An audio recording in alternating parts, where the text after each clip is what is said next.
Hi. ఈ మధ్య కాలంలో చాలామంది చాలా చెప్తున్నారు. తెలుగు సినిమాలు ఆడట్లేదు. మలయాళం సినిమాలు ఆడుతున్నాయి. మలయాళం సినిమాలు మాత్రం ఆడుతున్నాయి. తెలుగు సినిమాలు ఆడట్లేదు. మొన్నటిదాకా తెలుగు తప్ప లేదు. తెలుగు వాళ్ళు తప్ప దిక్కు లేదు దేశంలో. తమిళోళ్ళు మనతోనే డైరెక్షన్ చేయించుకుంటున్నారు. హిందీ వాళ్ళు మనతోనే డైరెక్షన్ చేయించుకుంటున్నారు. మన ఇండియా తెలుగు సినిమాలు పాన్ ఇండియా అయిపోయినాయి. ప్రపంచం అంతా ఆడుతున్నాయి. భారతదేశంలో ఉన్న ప్రతి భాషలోనూ మన సినిమాని ఆడుతుంది. ఇట్లా మనం డబ్బా కొట్టినంతకాలం కొట్టాం. ఇప్పుడు సడన్గా మన సినిమాలు పెద్దగా ఆడతలేదని కదా ఆడుతున్నాయి. మన వాళ్ళ లెక్కలో ఆడతలేదు కాబట్టి ఈ మలయాళం సినిమాలు ఆడుతున్నాయి. మలయాళం సినిమాలు ఆడుతున్నాయి. మన సినిమాలు డబ్బింగ్ చేస్తే కూడా తెలుగులో కూడా మలయాళం సినిమాలు ఆడుతున్నాయి. మొన్న ఈ మధ్యలో ప్రేమలో ఒకటి, మంజమన్ బాయ్స్ అనే ఒకటి 2 సినిమాలు బాగా ఆడినాయి. సో వచ్చేసింది. కొంప మునిగిపోయింది. తెలుగు సినిమాలు ఆడట్లేదు. మొన్న మనకి టిల్లు స్క్వేర్ అనే సినిమా ఒకటి వచ్చింది. విపరీతంగా చేసింది. దగ్గర 70-80 కోట్లు 100 కోట్లు కూడా చేసిందేమో తెలీదు.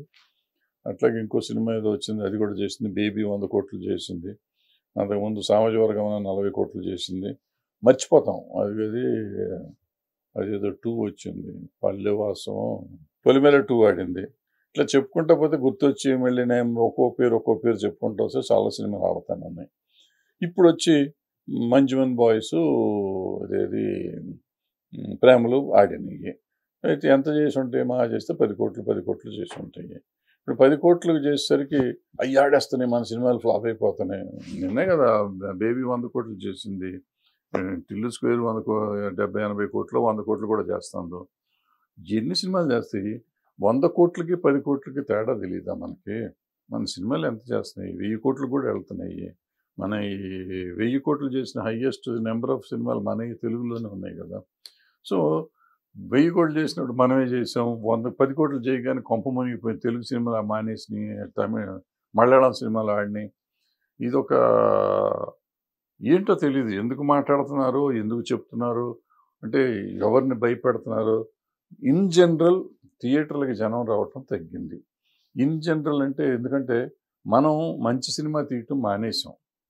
ఏ భాషలో నుంచి వచ్చినా లక్కీగా ప్రేమలు కానీ మంజుమన్ బాయ్స్ కానీ బాగా నచ్చింది ప్రజలకి. బాగా నచ్చినట్టు 10 కోట్ల రూపాయలు వచ్చిందంటే ఎంతమంది చూసి ఉంటారు? కొన్ని లక్షల మంది చూసి ఉంటారు. అంతే కదా. కోట్ల మంది చూస్తున్న సినిమాలు ఉన్నాయి కదా. 100 కోట్లు చేస్తున్నాయంటే ఎంతమంది చూస్తారు? 10 కోట్లు చూస్తున్నాయంటే ఎంతమంది చూస్తారు? లెక్కలు చూసుకోవాలి. సో 2 సినిమాలు 10 కోట్లు చేయగానే మలయాళం సినిమాలే చూసేస్తున్నారు. తెలుగు సినిమాలు చూడట్లేదు. అట్లా అనుకుంటే కేజీఎఫ్ కన్నడం సినిమా దానికి 1000 కోట్లు వచ్చింది కదా. అంటే మన దగ్గర కూడా 40 కోట్లు 50 కోట్లు చేసినట్టుంది.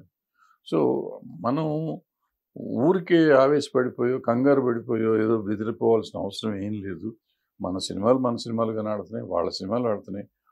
Any time any day Malayalam సినిమాలు కరోనా వచ్చినాక తెలుగు భాషలో తెలుగు వాళ్ళకే కాదు భారతదేశంలో ఉన్న ప్రతి వాడికి మలయాళం సినిమా పరిచయం అయింది. మలయాళం సినిమా ఒక మన ఇంట్లో మన టీవీ సీరియల్ లాగా ఇప్పుడు మలయాళం సినిమా చూడటం ఫ్యాషన్ అని కాదు, నిజంగా బాగుంటున్నాయి కాబట్టి చూస్తున్నారు. టీవీ సీరియల్కి ఎడిక్ట్ అయిన వాళ్ళు కూడా తెలుగు సీరియల్ మానేసి చాలా వరకు మలయాళం సినిమాలు చూస్తున్నారు. అది రెగ్యులర్ ప్రాక్టీస్ అయిపోయింది. మలయాళం సినిమాలు కూడా చాలా వరకు ఏం చేస్తున్నారంటే తెలుగులో డబ్ చేసి ఓటీటీలో రిలీజ్ చేస్తున్నారు. పోతే తెలుగు సినిమాలు చూడటం లేదు ఓటీటీలో కూడా అంటున్నారు. తెలుగు సినిమాల ప్రాబ్లం ఏంటంటే మనకు రిలీజ్ అయిన ప్రతి సినిమా ఓటీటీలో రాదు. మనకు కొన్ని సినిమాలే వస్తాయి ఓటీటీలో. మనం 250 సినిమాలు దగ్గర రిలీజ్ అవుతున్నాయి. 250 సినిమాల్లో మీకు ఎన్ని చూడండి, మీరు లెక్క వేసుకుని సంవత్సరానికి 50 సినిమాలు లోపే ఉంటాయి ఓటీటీలో వచ్చాయి. మరి అన్నీ చూడాలంటే చూడలేం కదా. ఆ 50 సినిమాల్లో బాగున్న సినిమాలకి బ్రహ్మాండంగా ఉంటుంది, బాగున్న సినిమాకి ఉండదు. మలయాళం సినిమాకి తెలుగు సినిమాకి చూసుకుంటే మలయాళం సినిమాకి వచ్చేటప్పటికి ఏమవుతుంది, భారతదేశంలో ఉన్న అన్నీ కలిపి చెప్తారు. ఈవెన్ మన తెలుగు సినిమాకైనా మలయాళం సినిమా చిన్న సినిమా అయినా కానీ మొత్తం భారతదేశం చూస్తుంది. మన చిన్న సినిమాని భారతదేశం అంతా చూడదు. మన సినిమాని మన తెలుగు వాళ్ళు మాత్రమే చూస్తారు. సో ఇట్లా కొన్ని ఉన్నాయి. కొంచెం గట్టిగా చూసుకుని ఆలోచిస్తే మనకే బుర్రకు తాడుతుంది. ఇప్పుడు నాలాంటి వాళ్ళు కూర్చోని ఏదో నేనే మేధావి అయినట్టు చెప్పడం కూడా నాకు నచ్చలేదు. అసలు చెప్పడమే ఇబ్బందిగా ఉంది. కానీ ఊరికి ప్రతి వాళ్ళు మలయాళం సినిమాలు ఆడుతున్నాయి తెలుగు సినిమాలు ఆడట్లేదు అంటే కోపం వస్తాను, చిరాకేస్తాను.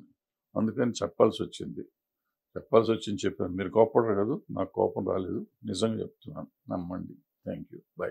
సమస్య లేని ఇల్లు ఉండదు, పరిష్కారం లేని సమస్య ఉండదు. బంధాలు గొప్పవి, బాధలు చిన్నవి. మీ సమస్యని మేము పరిష్కరిస్తాం. రండి, మాట్లాడుకుందాం.